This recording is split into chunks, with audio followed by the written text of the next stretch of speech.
회견에서 눈물을 보였던 더불어민주당 우원식 원내대표 전화 연결됐습니다. 안녕하세요, 대표님. 네, 안녕하세요. 우원식입니다. 네. 이미 좀 시간이 지났지만 후보 때 인터뷰하고 처음 하는 거니까 일단 원내대표 축하드리고요.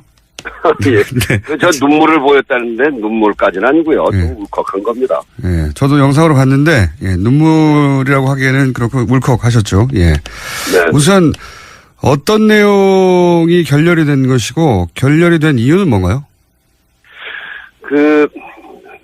추경 문제인데요. 추가경정 예산 일자리 추경이죠.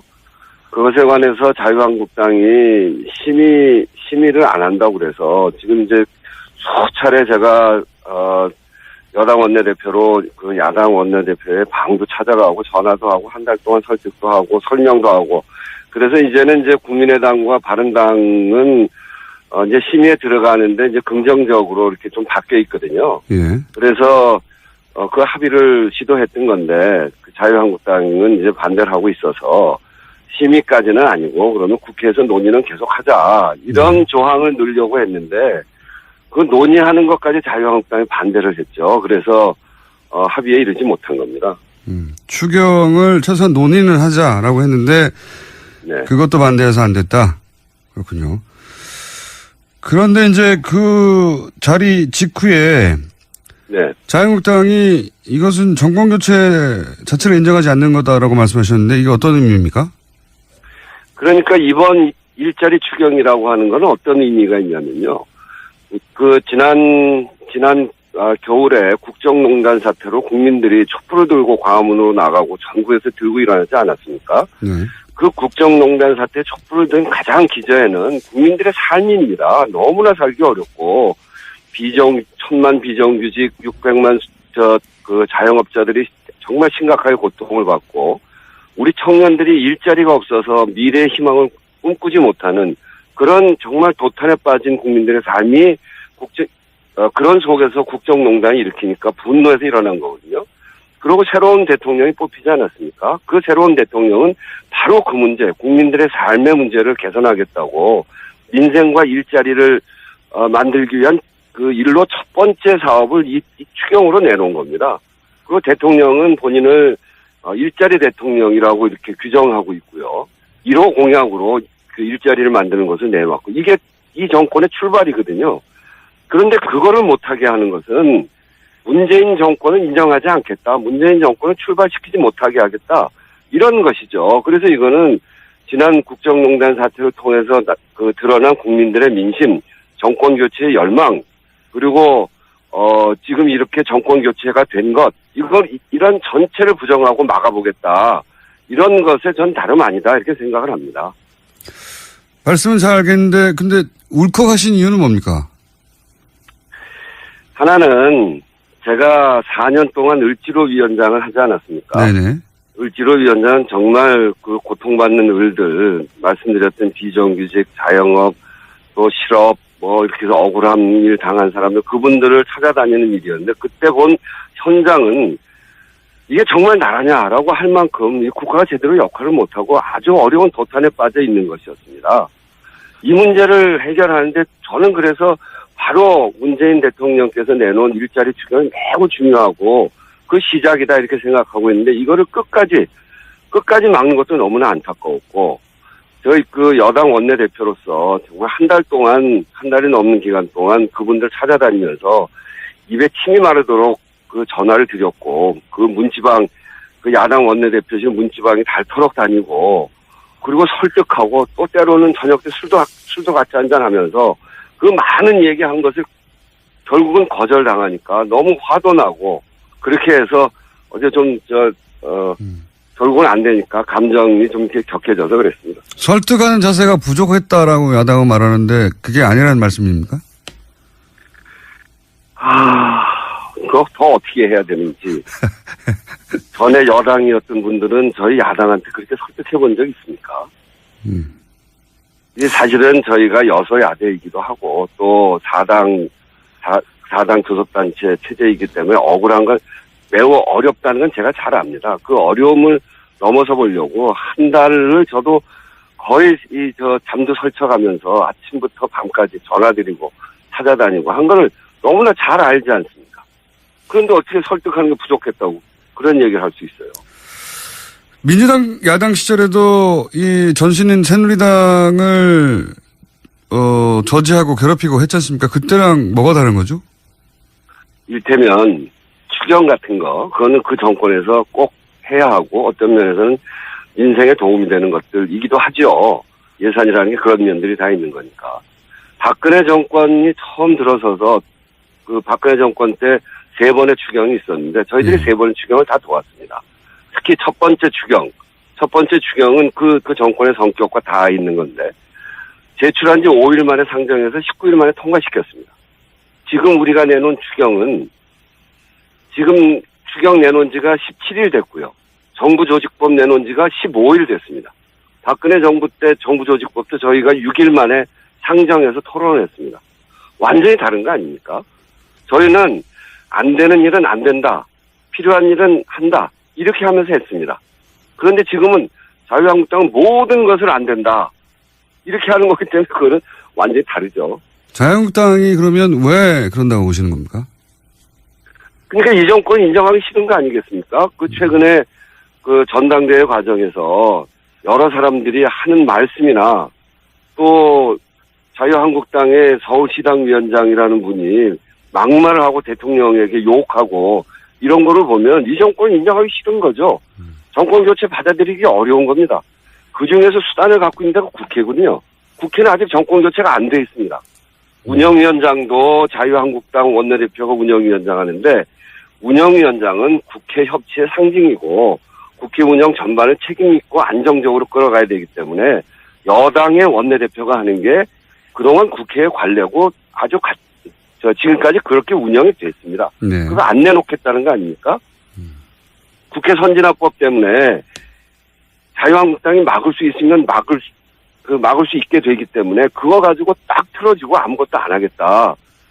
그렇게 돼 있는 거죠. 그래서 국회는 아직 정권 교체가 안 돼 있는 것을 틈을 타서 이 정부 전체를 틀어 막아보겠다 하는 생각인 것 같아요.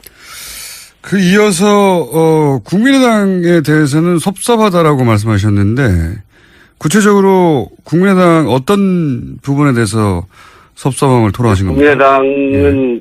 최근에는 이제 추경에는 참여하겠다 이렇게 생각을 바꾸셨어요. 그건 매우 환영할 만한 일인데 사실은 어제 추경 논의를 계속한다. 이게 이제 이 합의를 성사시키느냐 못 시키느냐 하는 쟁점까지 올라왔습니다. 그런 논쟁이 있었고 국민의당도 이제 추경 심의에 참여하겠다고 하면 그런 거 옆에서 좀 도와줘야 되는 거 아닙니까? 이 추경 논의를 왜 국회에서 못하냐? 이거는 자유한국당이 좀 양보해라. 이렇게 해서 좀 도와주면 좋을 텐데 그렇게 하지 않아서 내가 섭섭하다고 그랬는데요. 앞으로 또 국민의당, 바른정당과 같이 함께 해야 되기 때문에 이제 섭섭하다는 마음은 없애겠습니다. 국민의당 김동철 원내대표와는 오랜 시간 잘 알고 지내시던 사이 아닌가요?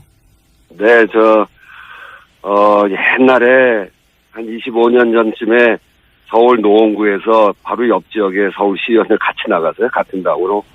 그때부터 이렇게 가족 간에도 잘 알고 오랫동안 서로 교류했던 사이죠. 그렇게 오랫동안 가까운 사이시면 물론 이제 사적 관계 넘어서는 정당의 원내대표니까 어쩔 수 없는 부분이 있긴 하지만 이렇게 막힐 때는 허심탄회하게 얘기해서 돌파하고도 만들고 그러는 게 여의도인데 그런 시도는 안 해보셨습니까? 아니 여러 차례 했죠. 찾아가서 이야기도 하고 제가 형님 이렇게 부르니까요. 그렇게 하고 이야기하는데 이제 어제는 그래서 제가 좀 섭섭했고요. 또 그렇게 해야죠. 네. 그런데 이제 인사 5대 원칙을 공약으로 내세웠던 거는 사실이고 또 그런 면에서 그 빌미를 여당이 먼저 제공한 게 아니냐. 네네. 이런 비판이 있지 않습니까? 그래서 이제 발목을 잡는다고 그러는데 발목을 내준 게 아니냐 이거죠. 그래서 이제 대통령께서도 이 부분에 관해서 그렇게 이야기하셨죠. 준비 과정, 그러니까 인수위 등의 인선 검증 이런 준비 과정을 거칠 여유가 없었던 데서 비롯된 점이다. 그래서 이 점에 대해서는 야당 의원들과 국민들께 양해를 당부드린다 이렇게 이야기를 하셨었거든요.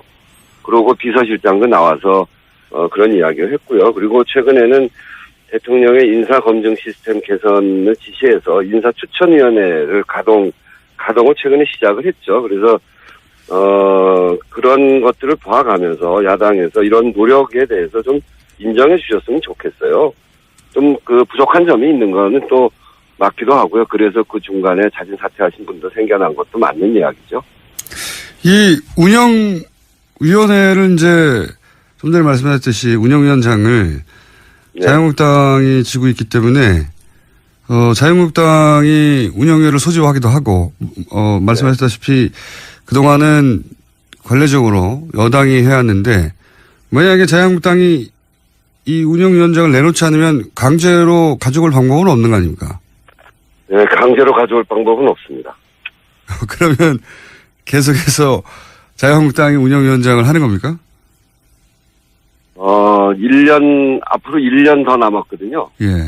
그 1년 동안 운영위원장을 하는 건데, 이 부분은 자유한국당에서도 좀, 국민 여론도 생각하고 또 원만한 국회 운영을 위해서 그동안 국회가 그런 관례를 쌓아왔고 또 국회가 생긴 이래로 다 이 운영위원장은 그 집권 여당에서 한다는 건 너무나 잘 알고 계시기 때문에 이런 부분에 대해서는 조금 더 상식적으로 그렇게 생각해 주셨으면 좋겠어요.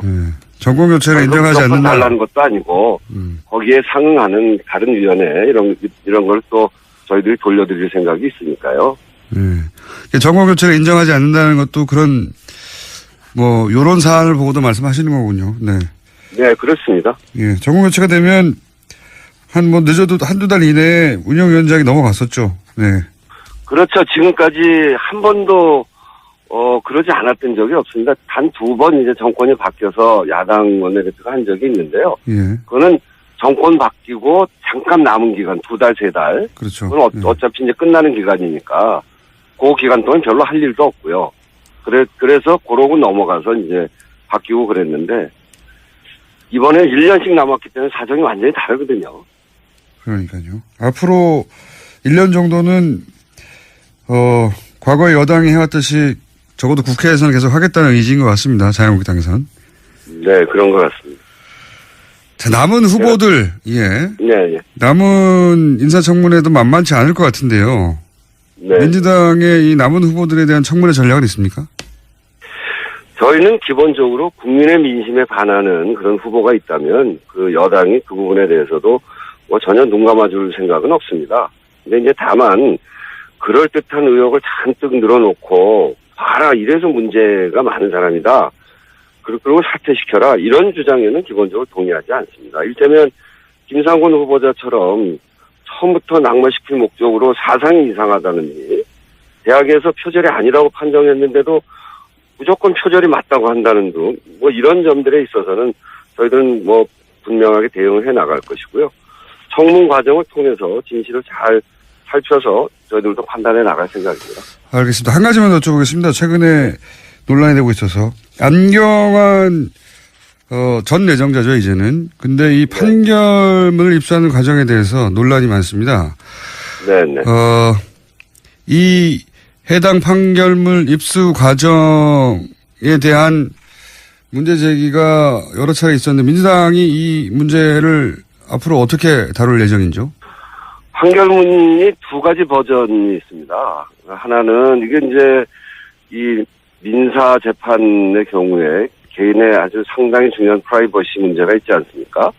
그래서 이 판결문이 나올 때는 이름을 가리고 또 개인 프라이버시, 또 개인 정보와 관련된 부분은 지우고 나오는 것이 그게 맞는 건데 그것이 그대로 다 공개된 버전이 또 있어요. 네. 그래서 이 문제가 있다고 하는 것이고 그런 점들에 대해서 저희가 내부적으로는 여러 가지 형태로 지금 조사도 하고 있고 또 살펴보고 있다고 말씀드리겠습니다. 공식적인 문제 제기를 당 차원에서 할 수도 있습니까? 조사를 해서 문제가 드러나면 그렇게 할 수 있죠. 오늘 말씀 여기까지 듣겠고요. 저희 스튜디오에 한번 나와주십시오. 오늘 말씀 감사합니다. 네, 그러겠습니다. 네, 지금까지 더불어민주당 우원식 원내대표였습니다. 우리 주변에는 많은 슈퍼맨이 있습니다. 바로 공익 제보자입니다. 하지만 그들에게 세상은 따뜻하지 않았습니다. 조직을 저버린 배신자로 대했죠. 고맙다는 응원 한마디 듣지 못하고 어려움을 감내하고 있는 슈퍼맨들에게 이제 우리가 감사를 전해야 할 때입니다. 시민사회 지지 캠페인 어쩌다 슈퍼맨에 기부해주세요. 아름다운 재단.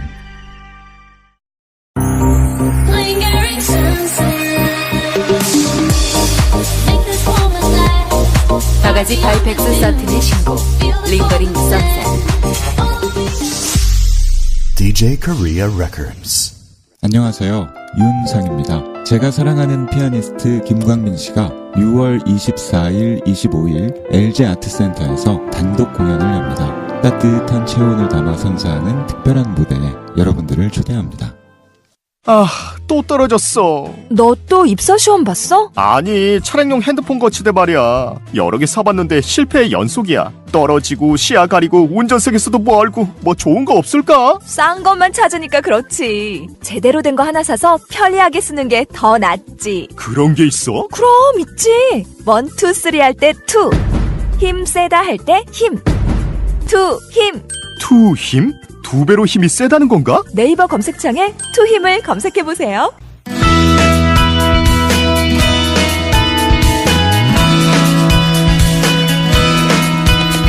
박근혜 정부 때 법외 노조가 된 전국 교원 노동조합. 네.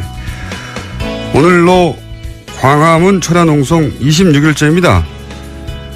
조창익 위원장님 스튜디오에 직접 모시고 사정 들어보겠습니다. 안녕하십니까? 네, 안녕하세요. 네. 반갑습니다. 저처럼 이렇게 수염이 나셨나요? 네, 비슷하게. 다만 저하고는 다르게 머리가 없으시네요. 자, 법의 노조가 굉장히 생소한 용어입니다. 법의 노조가 뭡니까? 말 그대로 법상 노동조합이 아니다 이런 뜻입니다. 네. 노조라고 자기들이 주장하는데 네. 법이 보호할 수 없다 이거죠. 네, 법 밖에 존재하고 있다 이런 말인데요. 네, 2013년 10월 24일에 고용노동부로부터 노동조합법이 있어요. 노조법에 의한 노동조합으로 보지 아니함 통보라고 하는 공문이 한 장 저희들에게 전달이 됐습니다. 근데 이제 이게 참 이미 네. 결성된 지도 80년대고 합법화된 지도 오래됐었는데 박근혜 정부 들어와서 법의 노조가 돼버렸어요. 그죠? 네. 법의 노조가 되면 전국 교원 노조. 교직원 노동조합. 교직원. 네, 정확하게 네. 교직원이군요. 네네. 전국 교직원 노동조합이 어떤 피해를 입게 되는 겁니까? 구체적으로?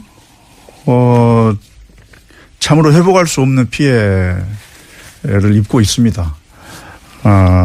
이제 고용노동부의 법인노조 통보도 부당하지만은 네. 교육부가 소위 4대 후속 조치라고 하는 걸 합니다. 사무실 그동안에 지원을 했었는데 방 빼라 하는 것도 있고 전임자 그동안에 인정했는데 취소하겠다 이런 것도 있고 또 단체 협약이 그동안에 유지가 됐었는데 그 효력을 상실하죠. 단결, 단체 교섭, 네네. 단체 행동 이런 거 다 안 되는 거군요. 네네. 정부위원회에 이제 그동안 여러 명이 파견되었는데 그것도 배제가 되고. 이미 단체가 네. 되는 거군요, 그냥. 네, 그렇죠. 네. 법 밖으로 밀려서 지금 회복할 수 없는 피해 중에 하나는 무엇보다도 징계의 그 해고의 그 위협에 놓여 있는 교사들이 많고 실제로 작년 2016년에 34명이 해고가 됐고 올해도 16명의 전임 요구자가 있는데 지금 그 해고와 징계 위협 앞에 지금 놓여 있는 상황입니다. 그렇군요. 그러니까 사실은 굉장히 오래된 합법 노동조합이었는데 이게 이제 박근혜 정부 하에서 최근에 밝혀졌던 고 김영하 민정수석 네. 업무 일지에 보면은 김기춘 전 비서실장이 이 전교조 법에 노조한 것을 긴 프로세스 끝에 얻어낸 성과다. 그러니까 이제 이 표현으로 빌어보자면 박근혜 정권 하에서 교원 노조를 법에 노조하기 위해서 오랫동안 노력해 왔다는 거죠. 예. 네, 그렇습니다. 그래서 결국은 성공했다. 네, 치밀한 공작 정치 결과로 법의 노조를 만들어냈다라고 하는 그런 표현입니다. 그러면 이렇게 교직원 노동조합이 법의 노조가 된 것에 대해서 국제사회의 반응 어떻습니까? 국제사회는 지금 뭐 국제노동기구 이런 거 유명한 기구 있지 않습니까? ILO 국제노동기구에서 아주 오랫동안 꾸준히 한국 정부에 대해서 법적 지위를 회복할 수 있도록 국제 기준에 맞도록 법을 개정할 수 있도록 하는 정부의 촉구해 왔는데요. 지금까지 지금 되지 않고 있죠. ILO 이제 87호, 98호 비준을 하라라고 하는 그런 요구가 있었는데 지금까지도 하지 않고 있는데 대통령 공약으로 다행히 이번에 지금 명기가 되어 있습니다. 문재인 정부는 이 법의 노조를 합헌하는 것을 공약을 했습니까? 네, 공약으로 해놓고 있고 저희들은 반드시 그 비준을 해야 된다고 지금 주장을 하고 있고 그렇게 하리라 이렇게 기대를 하고 있습니다. 알겠습니다. 그런데 말이죠. 이제 여기서부터 지금 소송 중이지 않습니까? 네네. 그렇죠. 법의 노조 통보를 취소하라고 소송 중인데 1심, 2심을 패소했어요. 네네. 그래서 이 보수 진영에서는 이미 1심, 2심 법원이 그 통보가 적법하다고 했는데 전교조가 이런 요구를 하는 것은 이건 사법기관을 무시하는 거 아니냐 이렇게 주장하고 있고 네. 형식 논리는 말이 됩니다. 1심, 2심 이미 합헌이라고 했는데 합법이라고 했는데 졌는데 여기에 대해서는 뭐라고 반론하시겠습니까? 네. 그것은 지금 저희들은 행정적으로 직권 취소를 할 수 있다 이렇게 주장을 하고 있습니다. 그리고 사법적 절차에 의한 문제 해소 방법도 있고 또 행정적 그 재량권 범위 안에서 전교조 법의 노조 문제를 해결할 수 있는 방법이 있는 것인데 어떻게 그렇습니까? 이건 예를 들면 고용노동부가 처분을 바란 행정청인데 자신이 한 그 처분이 행정적 오류에 의해서 위법부당하다라고 하는 생각이 들 경우에 언제든지 그 처분을 취소할 수가 있습니다. 그것도 합법적인 절차입니까? 그렇습니다. 그것은 직권 취소라고 하는 법적 범위 안에 있는 것인데요. 위법한 경우뿐만이 아니라 부당한 경우에도 할 수 있고 또 직권 취소에는 특별한 법적 근거조차 필요로 하지 않습니다. 애당초 처분을 발할 권한에는 그 처분을 취소할 권한도 포함되어 있기 때문인데요. 말하자면 고용노동부 장관이 종래 전교조에 대한 법의 노조 통보 처분의 위법 또는 그 부당함을 이유로 해서 직권으로 취소할 수가 있고 이 경우에 법원이 전교조 법의 노조 통보 처분 취소 청구를 각하함으로써 소송을 종결할 수가 있다. 이렇게 저희들 주장합니다. 행정부 권한으로 할 수 있는 일이라. 네. 그것은 헌법재판소에서도 설시를 하고 있습니다. 아, 그래요? 네. 헌법재판소에서도 예. 이걸 되돌릴 방법은 이 통지를 했던 행정부에서 네. 철회를 하면 된다. 네, 그렇게 지금. 그러면은 문재인 행정부 내에서 의지가 있으면 이루어질 수 있는 일이네요. 충분히 가능합니다. 예. 네. 그러면은 그게 이제 이 현 문재인 정부의 우선순위가 여러 가지 일들이 지금 몰려와 있으니까요. 예, 다들 난립니다. 네. 여러 가지 문제들을 해결해야 되니까 이게 우선순위의 문제이기도 할 것 같은데, 이제 교직원 노조에서는 전국 교직원 노조에서는 당장 해야 된다, 빨리 해달라 이런 얘기인 거죠, 한마디로. 그렇습니다. 예, 공약을 안 지킬 것 같지는 않은데 빨리 해달라 이거죠. 저희들은 지금 당장 급합니다. 그 이유는 다음 주 월요일에 이미 노조 전임자 요구를 했던 인천 지부의 그 지부장 선생님을 비롯해 가지고 지금 중징계 요구가 있고 징계 의결 요구서가 날아오고 징계위원회 회부되고 있습니다. 그러니까 7월 1일자로 또 그 이후로도 계속 16명의 전임 요구자들이 지금 징계를 받게 돼 있거든요. 그렇기 때문에 작년 34명의 해고자에다가 또 올해 들어서 문재인 정부 들어서 해고자가 16명이 발생을 한다면 계속 피해는 발생하고 있다. 그러니까 급하다 우리는. 그렇죠. 지금 박근혜 정부와 문재인 정부의 차별성을 확인할 수 있는 유일한 기준은 바로 당장 지금. 유일한 기준까지는 아니겠죠. 여러 가지 기준이 있는데 이것도 중요한 기준이다. 네, 저희들이 볼 때는 지금 당장 법의 노조 철회를 행하는 것이 좋겠다라고 하는 것이 문재인 정부의 바라는 점입니다. 알겠습니다.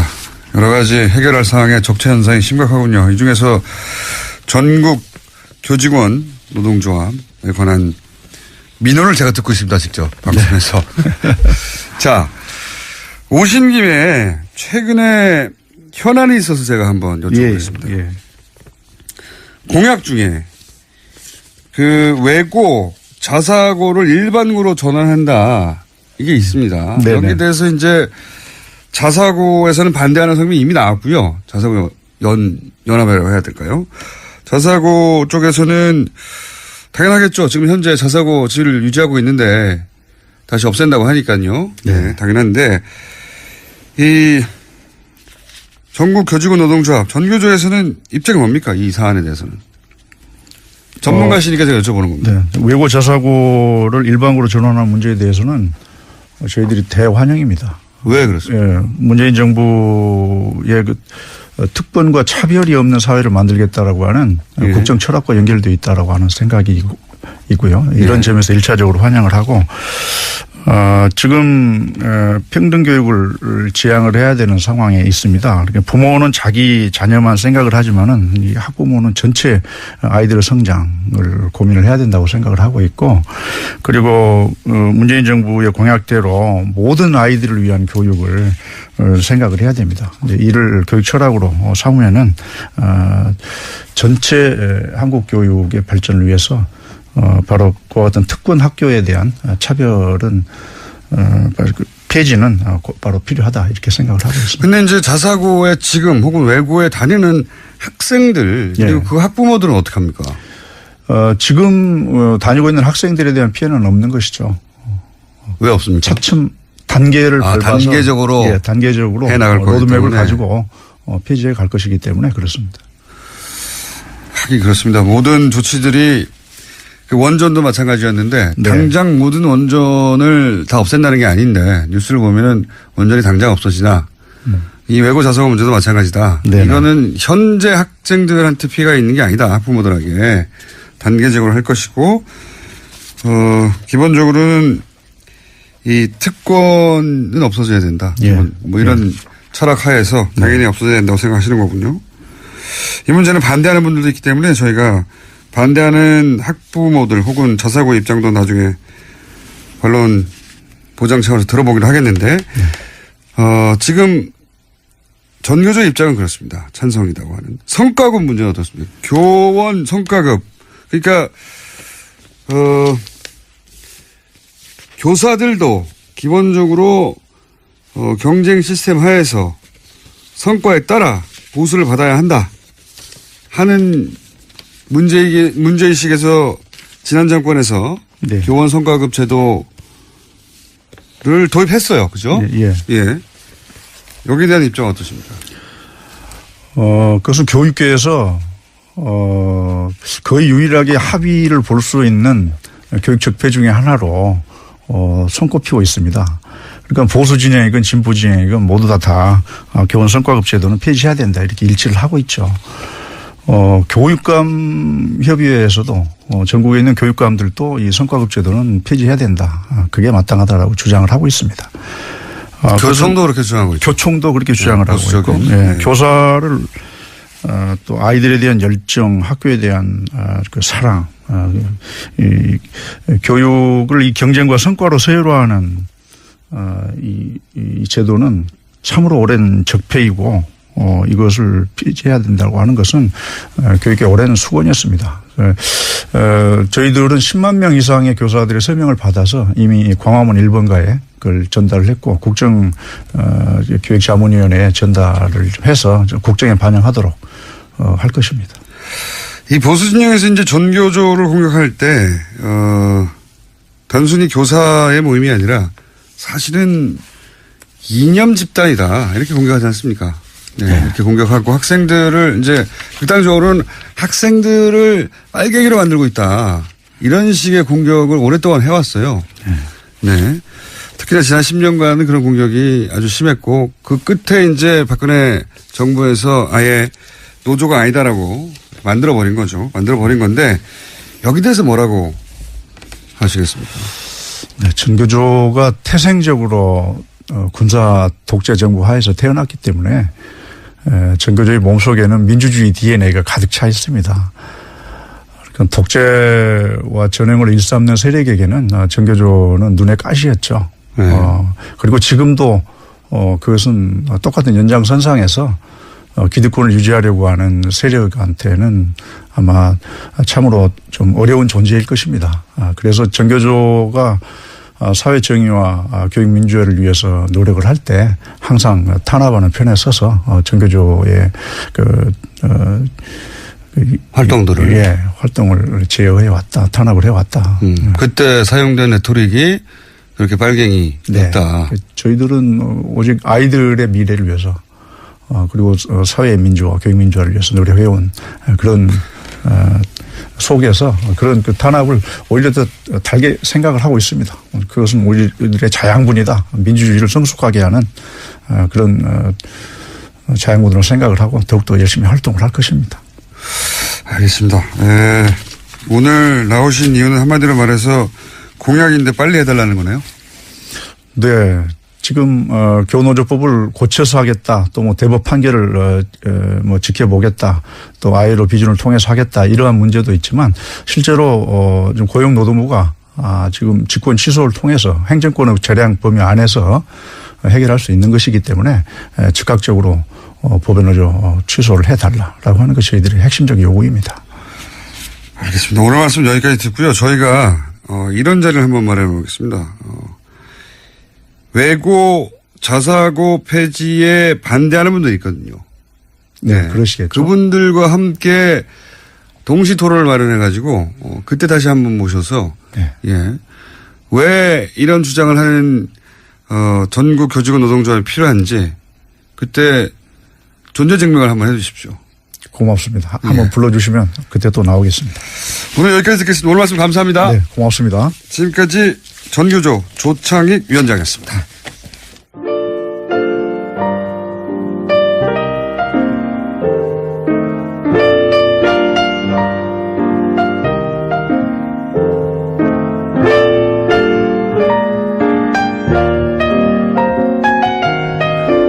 자, 방금 자사고 관련은 저희가 반론회도 만들겠습니다. 불친절한 AS. 스님입니다. 네. 고기 대신 냉면을 사드릴게요. 싫습니다. 냉면은. 고기를 사주십시오. 자, 보이는 라디오 후기. 공장장 티셔츠 겨드랑이에 구멍이 났어요. 그럴 수도 있는 거 아닙니까? 네. 뭐 어떻습니까? 구멍 났습니다. 네. 옷이 시스루라고. 너무 보인다고. 네. 그런 면은 없잖아 있습니다. 네. 아일랜드 더블린에서 실시간으로 듣는 중입니다. 오늘 김호준 생각에 아일랜드 총리 이야기 나와서 너무 반가워요. 네. 자, 오늘 저희가 이벤트 중이죠. 누가 더 멀리. 캐나다 동부 리치몬드 힐입니다. 현재 이곳 기온은 21도, 구름이 꼈습니다. 습도 74, 풍속 13km. 교통상황 전체적으로 잘 움직이고 있고, 고속도로 401 서쪽 방향 브록 베이비 스트리트 선상 사고 지점 정리가 끝나서 흐름이 정상화되고 있다고. 네. 교통 상황 전해드렸고요. 자, 계속합니다. 누가 더 멀리 현지 상황과 함께 내가 여기서 듣고 있다고. 네. 소식 전해주십시오. 그러면 저희가 대략 한 달간, 뭐 딱 한 달 안 합니다. 그거 언제부터 했는지 저희도 잘 기억이 안 나서 딱 한 달은 못 하고요. 대략 한 달간 진행해서 그 중에 한 분 선정해서, 전화 인터뷰 진행해 볼까 합니다. 네. 그리고 이제 카톡으로, 문자 번호 뭐냐고 물어보시는 분들도 있는데, 알아보십시오, 그거. 인터넷 검색하면 금방 나와요. 네. 저희는, 문자 50원에 어쩌고 번호 안 알려드립니다. 그 정도는 할 수 있잖아요. 자, 여기까지 하겠습니다.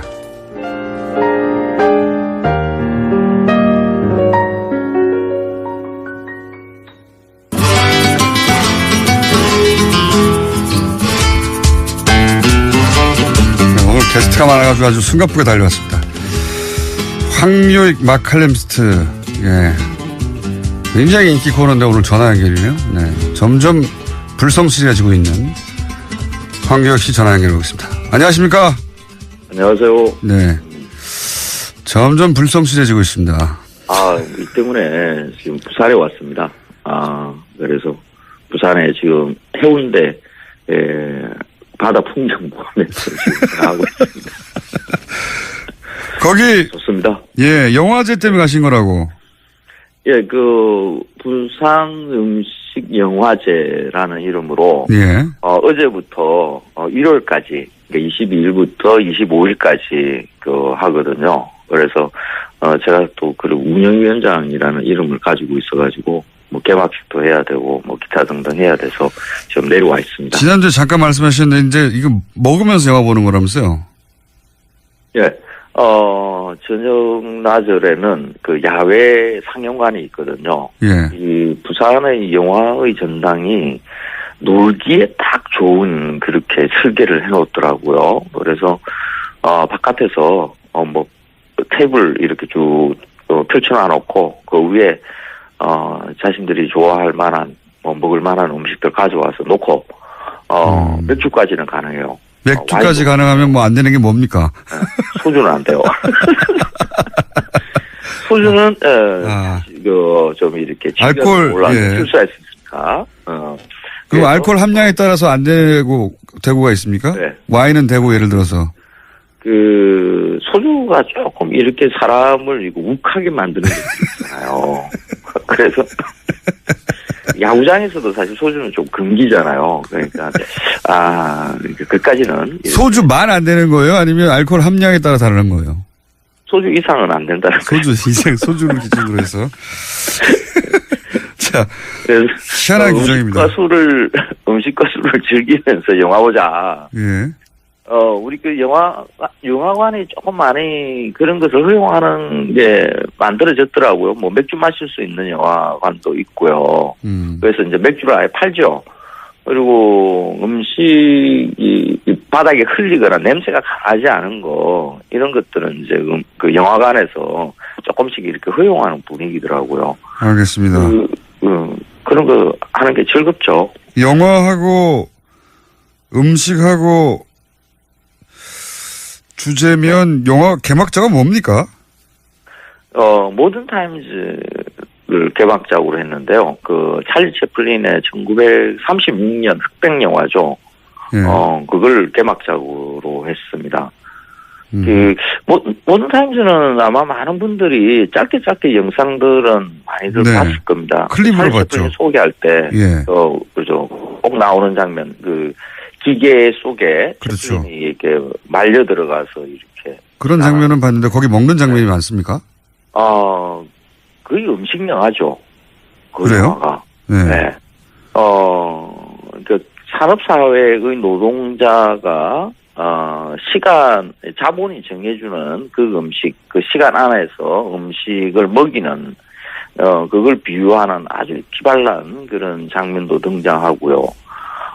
노동자가 꿈꾸는 일종의 환상의 음식들, 젖소가 와서 금방 젖을 짜고, 포도, 오렌지 같은 것을 그 자리에서 따서 먹고, 두툼한 스테이크를 구워서 접시 위에 놓고 먹고 하는 이런 환상을 이렇게 그려 보여주기도 하고요. 맛있게 음식을 먹는 게 뭔가 하는 낡은, 학고방의 집에서 앉아서, 사랑하는 사람과 둘이서 먹는 음식이 아무리 가난하고 힘들어도 음식이라는 것은 사랑하는 사람과 같이 먹으면 그게 행복할 수 있다는 이런 장면도 연출이 되고요. 찰리 채플린이 음식에 대해서 이렇게 집착하는 게 굉장히 강해요. 특히 이 모던 타임스는 현대 노동자에게 음식이란 무엇인가 하는 것을 이렇게 아주 재미나게 그리고 다양하게 이렇게 보여주고 있거든요. 그래서 음식 영화제 개막작으로 딱 좋다 그렇게 생각을 알겠습니다. 네. 관심 있으신 분들은 이제 부산에 갈 수도 있는데, 예. 자, 이 코너의 성격에 맞게 부산 가면 꼭 먹어야 하는 음식 3가지만 소개해 주시고, 그럼 시간이 끝날 것 같아요. 부산 와서 먹어야 되는 음식, 사실 부산이 먹을거리가 굉장히 많아요. 일단 회도 먹어야 될 것 같고요. 초밥도 부산이 일본 음식이 굉장히 강해요. 일본하고 가깝기 때문에 하겠지만은, 초밥류 이런 것도 굉장히 강합니다. 어묵도 있을 거고요. 부산역 앞에 영화의 거리 이런 데 가면 다양한 먹을거리들이 존재하거든요. 그 중에 딱 하나만 먹어봐라. 네. 부산의 상징 이런 것은 흔히 물떡이라고 이야기를 하는데 오뎅이라고 이야기하죠. 어묵 파는 그 통 안에 보면 가래떡을 길게 이렇게 꽂아서 넣어둔 게 있습니다. 그냥 가래떡은 국물 육수가 안 배이거든요. 예. 그냥 이렇게 물에 그냥 담겨 있는 거라 그렇게 큰 차이가 없다고 보면 됩니다. 근데 그걸 간장에 이렇게 찍어 먹어요. 그러니까 부산 사람들은 부산 사람들은 그거 굉장히 맛있다고 여겨요. 그런데 외지 사람들은 그게 정말 맛없거든요. 그래서 이걸 왜 먹나 부산 사람들이. 왜 먹나 이해해보기 위해서 실험적으로 먹어봐라.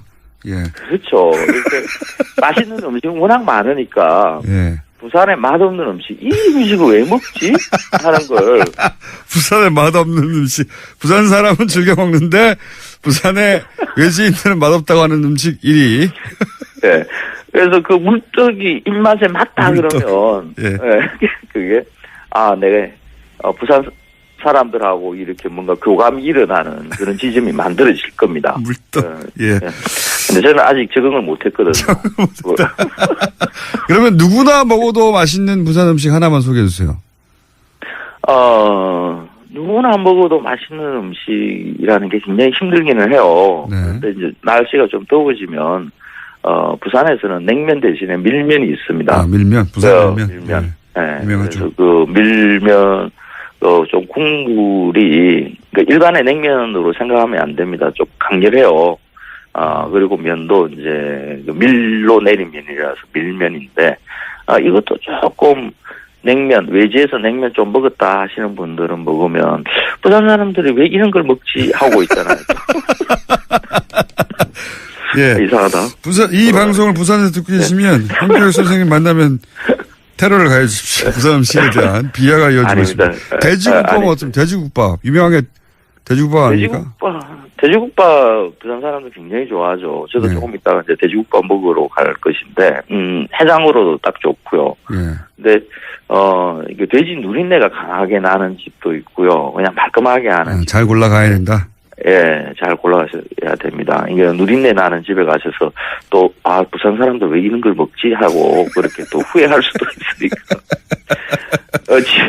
원래 지역 음식이라는 게 그런 겁니다. 내 그렇죠. 입에 꼭 맞는 이런 것보다는,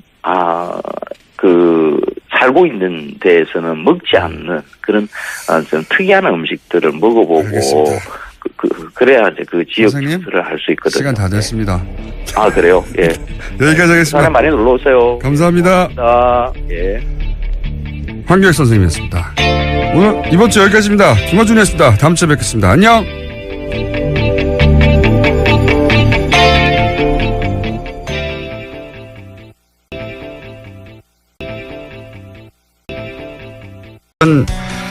회견에서 눈물을 보였던 더불어민주당 우원식 원내대표 전화 연결됐습니다. 안녕하세요, 대표님.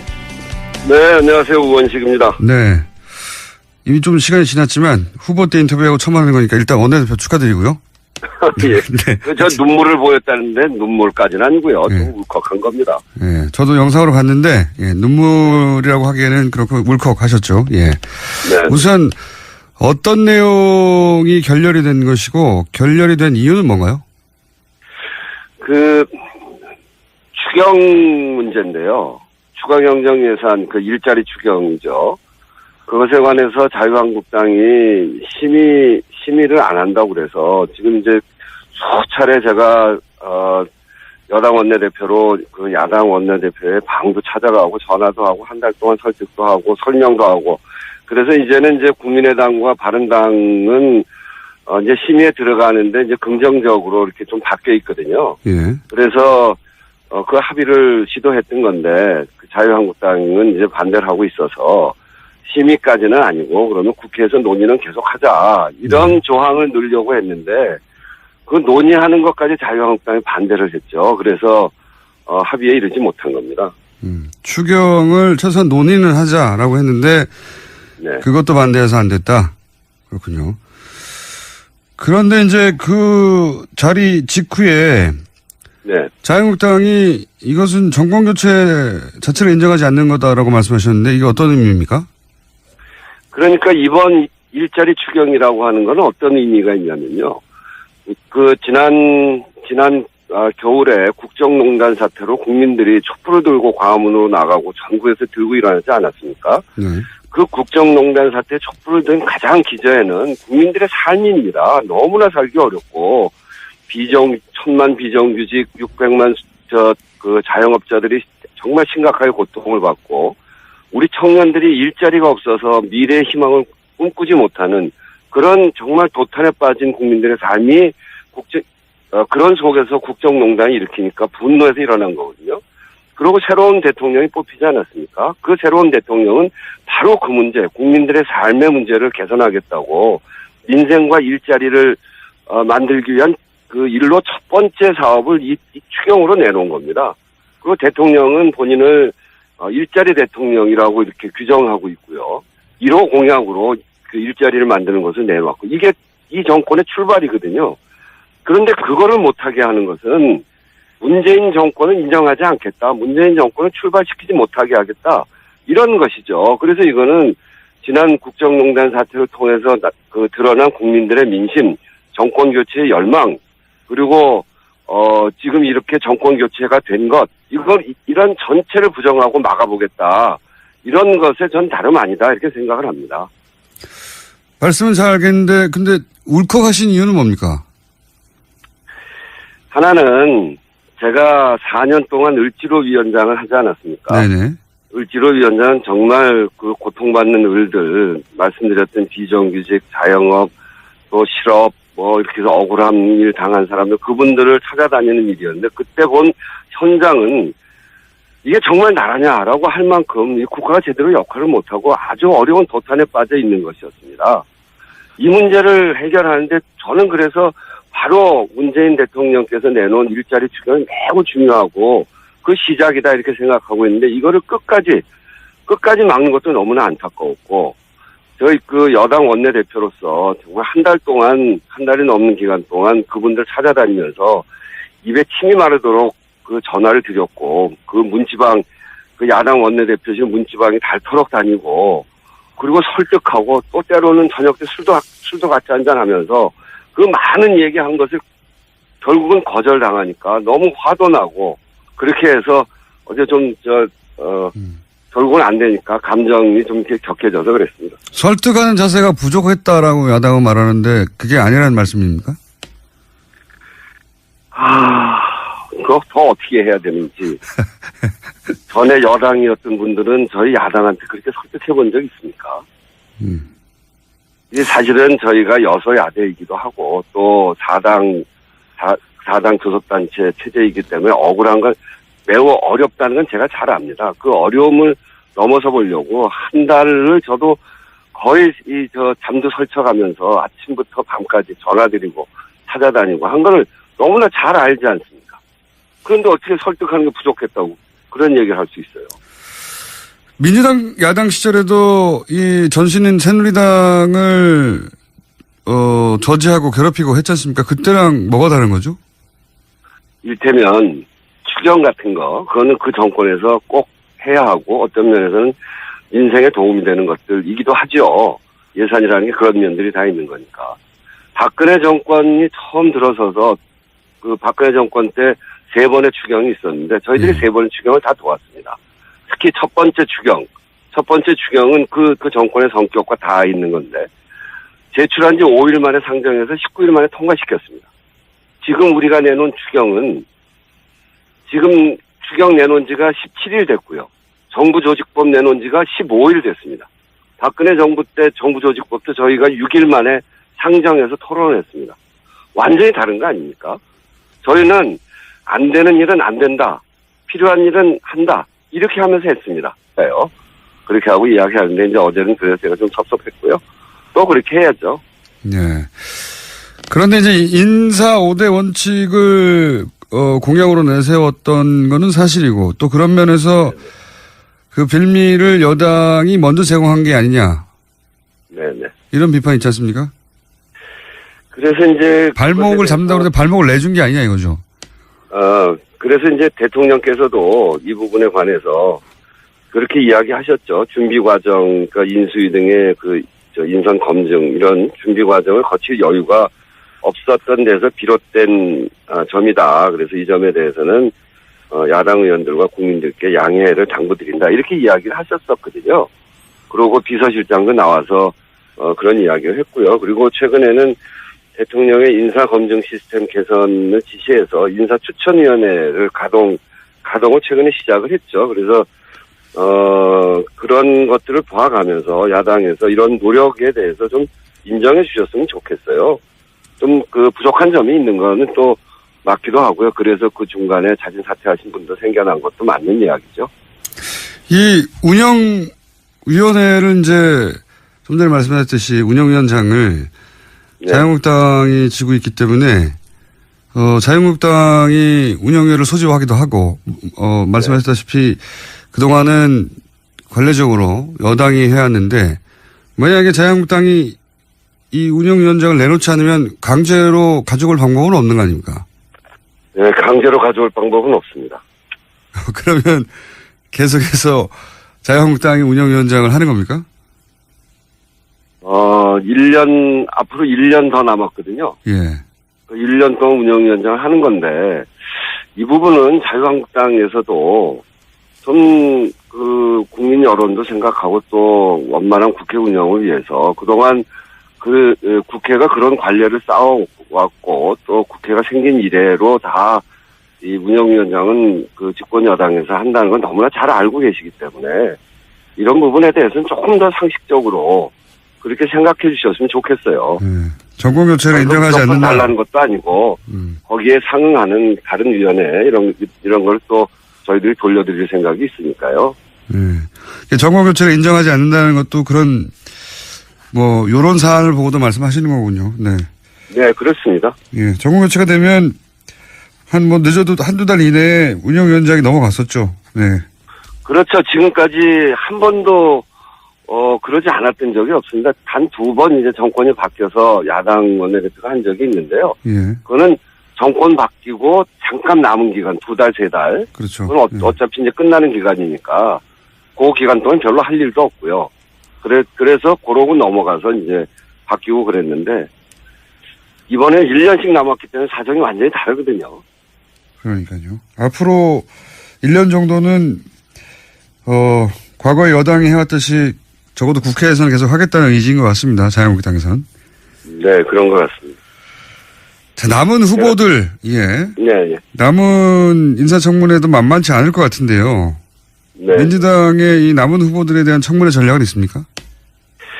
저희는 기본적으로 국민의 민심에 반하는 그런 후보가 있다면 그 여당이 그 부분에 대해서도 전혀 눈 감아줄 생각은 없습니다. 근데 이제 다만 그럴듯한 의혹을 잔뜩 늘어놓고 봐라 이래서 문제가 많은 사람이다. 그리고 사퇴시켜라 이런 주장에는 기본적으로 동의하지 않습니다. 이를테면 김상곤 후보자처럼 처음부터 낙마시킬 목적으로 사상이 이상하다는지 대학에서 표절이 아니라고 판정했는데도 무조건 표절이 맞다고 한다는 등 이런 점들에 있어서는 저희들은 분명하게 대응을 해 나갈 것이고요. 청문 과정을 통해서 진실을 잘 살펴서 저희들도 판단해 나갈 생각입니다. 알겠습니다. 한 가지만 여쭤보겠습니다. 최근에 논란이 되고 있어서 안경환 전 내정자죠 이제는. 근데 이 판결문을 입수하는 과정에 대해서 논란이 많습니다. 네네. 이 해당 판결문 입수 과정에 대한 문제 제기가 여러 차례 있었는데 민주당이 이 문제를 앞으로 어떻게 다룰 예정인지요? 판결문이 2가지 버전이 있습니다. 하나는 이게 이제 이 민사 재판의 경우에 개인의 아주 상당히 중요한 프라이버시 문제가 있지 않습니까? 그래서 이 판결문이 나올 때는 이름을 가리고 또 개인 프라이버시, 네네. 또 개인 정보와 관련된 부분 지우고 나오는 것이 그게 맞는 건데 그것이 그대로 다 공개된 버전이 또 있어요. 네. 그래서 이 문제가 있다고 하는 것이고 그런 점들에 대해서 저희가 내부적으로는 여러 가지 형태로 지금 조사도 하고 있고 또 살펴보고 있다고 말씀드리겠습니다. 공식적인 문제 제기를 당 차원에서 할 수도 있습니까? 뭐 조사를 해서 예. 문제가 드러나면 그렇게 할 수 있죠.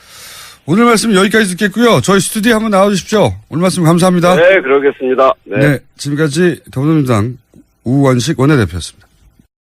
우리 주변에는 많은 슈퍼맨이 있습니다. 바로 공익 제보자입니다. 하지만 그들에게 세상은 따뜻하지 않았습니다. 조직을 저버린 배신자로 대했죠. 고맙다는 응원 한마디 듣지 못하고 어려움을 감내하고 있는 슈퍼맨들에게 이제 우리가 감사를 전해야 할 때입니다. 시민사회 지지 캠페인 어쩌다 슈퍼맨에 기부해주세요. 아름다운 재단. 그런데 지금은 자유한국당은 모든 것을 안 된다. 이렇게 하는 거기 때문에 그거는 완전히 다르죠. 자유한국당이 그러면 왜 그런다고 보시는 겁니까?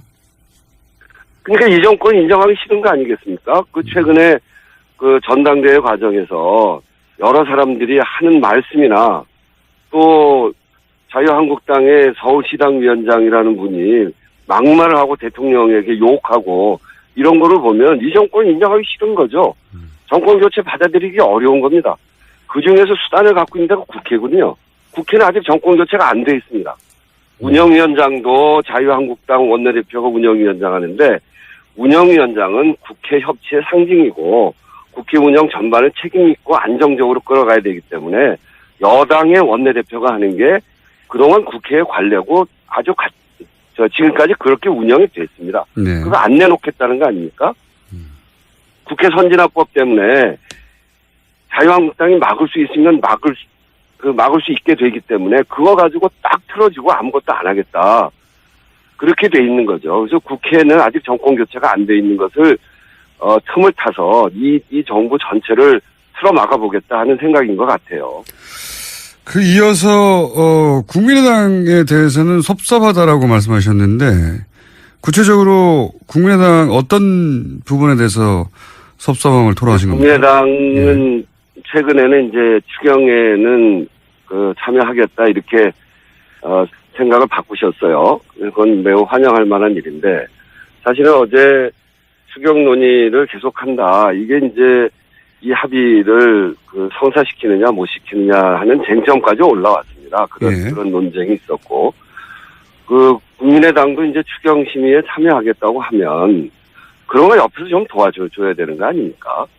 이 추경 논의를 왜 국회에서 못하냐? 이거는 자유한국당이 좀 양보해라. 이렇게 해서 좀 도와주면 좋을 텐데 그렇게 하지 않아서 내가 섭섭하다고 그랬는데요. 앞으로 또 국민의당, 바른정당과 같이 함께 해야 되기 때문에 이제 섭섭하다는 마음은 없애겠습니다.